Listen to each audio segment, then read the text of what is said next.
Hi all, അസ്സലാമലൈക്കും. Welcome back to Silna's kitchen. ഇന്നത്തെ recipe ഒരു അടിപൊളി വെറൈറ്റി പലഹാരത്തിന്റെ റെസിപ്പിയാണ്. നല്ല ടേസ്റ്റ് ആണ്.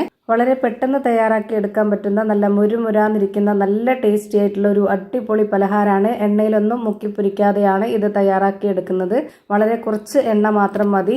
ഉള്ളിയും മുട്ടയും അതുപോലെ ബാക്കി വന്ന ദോശമാവും ഒക്കെ വെച്ചിട്ടാണ് ഇത് തയ്യാറാക്കി എടുക്കുന്നത്. അപ്പോൾ ഇതെങ്ങനെയാണ് തയ്യാറാക്കുന്നതെന്ന് അറിയാനായിട്ട് വീഡിയോ സ്കിപ്പ് ചെയ്യാതെ മുഴുവനായിട്ടൊന്ന് കണ്ടു നോക്കണേ. റെസിപ്പിയിലോട്ട് അടക്കുന്നതിന് മുമ്പായി സിൽനാസ് കിച്ചൺ ചാനൽ ആദ്യമായിട്ട് കാണുന്നവരാണെങ്കിൽ പ്ലീസ് ഒന്ന് സബ്സ്ക്രൈബ് ചെയ്തേക്കണേ. ഒപ്പം തന്നെ ഈ വീഡിയോസ് നിങ്ങൾക്ക് ഇഷ്ടപ്പെടുകയാണെങ്കിൽ ഒരു ലൈക്ക് ചെയ്ത് ഷെയർ ചെയ്ത് സപ്പോർട്ട് ചെയ്യാനും മറക്കരുത്. ഇനി നമുക്ക് ഇതെങ്ങനെയാണ് തയ്യാറാക്കുന്നതെന്ന് നോക്കാം. ഇതിനു വേണ്ടി ആദ്യം തന്നെ ഒരു വലിയ സബോള നീളത്തിൽ കട്ട് ചെയ്തെടുത്തിട്ടുണ്ട്. അത് കൈവച്ചിട്ട് തിരുമ്മി ഇതുപോലെ ഒറ്റയാക്കിയതിന് ശേഷം അതിലേക്ക് 2 കോഴിമുട്ട പൊട്ടിച്ചൊഴിച്ചതിന് ശേഷം ഈ ഒരു സബോളയും മുട്ടയായിട്ട് നന്നായിട്ടൊന്ന് യോജിപ്പിച്ചെടുക്കുന്നുണ്ട്.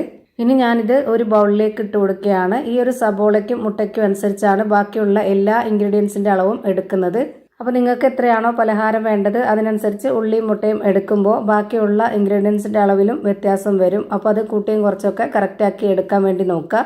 ഇനി ഇതിലേക്ക് 2 പച്ചമുളക്, ഒരു 3 വറ്റൽമുളക് ഇത്രയും കട്ട് ചെയ്തതിന് ശേഷം അതിലേക്ക് ഇട്ട് കൊടുത്തു. പിന്നെ കുറച്ച് കറിവേപ്പില ഇട്ട് കൊടുത്തു. മല്ലിയിലയുടെ ഫ്ലേവർ ഇഷ്ടമുള്ളവരാണെന്നുണ്ടെങ്കിൽ അതുകൂടി ഇട്ട് കൊടുക്കാം. ഇനി ഞാനിവിടെ ദോശമാവാണ് എടുത്തിട്ടുള്ളത്. നമ്മൾ ദോശ ചുട്ടതിന് ശേഷം ബാക്കി വന്നിട്ടുള്ള മാവാണിത്. ഇനി ഇങ്ങനെയല്ല, തലേ ദിവസം തന്നെ നമ്മൾ ചോറും ഉഴുന്നും അരിയൊക്കെ ഇട്ടിട്ട് അരച്ച് വെച്ചതിന് ശേഷം പിറ്റേ ദിവസം രാവിലെ ദോശ ചുടുന്നതിന് മുമ്പാണെന്നുണ്ടെങ്കിൽ അങ്ങനെയും എടുക്കാവുന്നതാണ് ഫ്രഷ് ആയിട്ട്. എന്തായാലും സോഡാപ്പൊടിയും ഉപ്പൊക്കെ ചേർന്നിട്ടുള്ള മാവാണ്. ഞാനിവിടെ 1/2 കപ്പ് അളവിലാണ് ദോശമാവ് ഒഴിച്ചു കൊടുത്തിട്ടുള്ളത്. ഇനി ഇതിലേക്ക് വേണ്ടത് റവയാണ്. വറുത്ത റവയാണ് ഞാൻ ഇട്ട് കൊടുക്കുന്നത്. 1/4 കപ്പ് അളവിൽ ഇട്ട് കൊടുത്തു. പിന്നെ അടുത്തതായിട്ട് ഇതിലേക്ക് കടലമാവാണ് വേണ്ടത്. 1 ടേബിൾ സ്പൂൺ അളവിൽ നിറച്ചെടുത്തിട്ട് അതുകൂടി ഇതിലേക്ക് ഇട്ട് കൊടുത്തിട്ടുണ്ട്. ഇനി ഇതിലേക്കൊരു 1/2 സ്പൂൺ അളവിൽ വെളുത്തുള്ളി, ഇഞ്ചി, കുരുമുളക് ഇത് 3ഉം കൂടെ ഒന്നിച്ച് ചതച്ചത് ഇട്ട് കൊടുത്തിട്ടുണ്ട്. ഇനി ഇതിലേക്ക് 1/2 സ്പൂൺ അളവിൽ പെരിഞ്ജീരകമാണ് ഇട്ട് കൊടുക്കുന്നത്. പൊടി ഉണ്ടെന്നുണ്ടെങ്കിൽ അത് ഇട്ട് കൊടുത്താലും മതി. ഇനി ഇതുപോലൊരു സ്പൂണിൽ മുളക് പൊടി ഇട്ട് കൊടുത്തു. മുളക് പൊടി നമുക്ക് എരിവ് ഓരോരുത്തർക്കും എത്രയാണ് വേണ്ടത് അതിനനുസരിച്ച് ഇട്ട് കൊടുക്കാവുന്നതാണ്.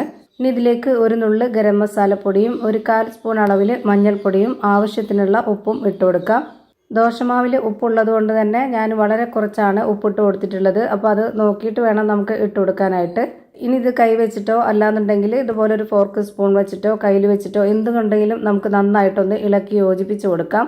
ഇതിലേക്ക് വേറെ വെള്ളത്തിൻ്റെ ആവശ്യമൊന്നും വരുന്നില്ല. ഈ ഒരു മുട്ടയുടെ നനവും അതുപോലെ തന്നെ ദോശമാവിൻ്റെ നനവും അത്രയും തന്നെ മതിയാവും. ഇനി ഇതിലേക്ക് കുറച്ചുകൂടി ടേസ്റ്റ് കിട്ടാനായിട്ട് ഞാനിവിടെ ചിക്കൻ സ്റ്റോക്ക് 1 ഇട്ട് കൊടുക്കുന്നുണ്ട്. അത് നിർബന്ധമൊന്നുമില്ല, അത് ഇട്ട് കൊടുത്താൽ ഉണ്ടെങ്കിൽ ഇട്ട് കൊടുക്കുക. ഇട്ട് കൊടുത്താൽ നല്ല ടേസ്റ്റ് ആയിരിക്കും.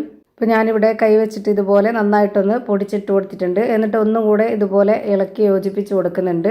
ഇപ്പോൾ നമുക്ക് റെഡിയാക്കി എടുക്കാനുള്ള ആ ഒരു മാവ് റെഡിയായി കിട്ടിയിട്ടുണ്ട്. ഇനി എങ്ങനെയാണ് ചുട്ടെടുക്കുന്നതെന്ന് നോക്കാം. അതിനുവേണ്ടി സ്റ്റവിലേക്ക് ഒരു പാൻ വെച്ച് കൊടുത്ത് ഫ്ലെയിം ഓൺ ആക്കിയതിന് ശേഷം അതിലേക്ക് ഇതുപോലെ ചെറിയൊരു കയ്യിൽ മാവ് ഒഴിച്ചു കൊടുത്തു.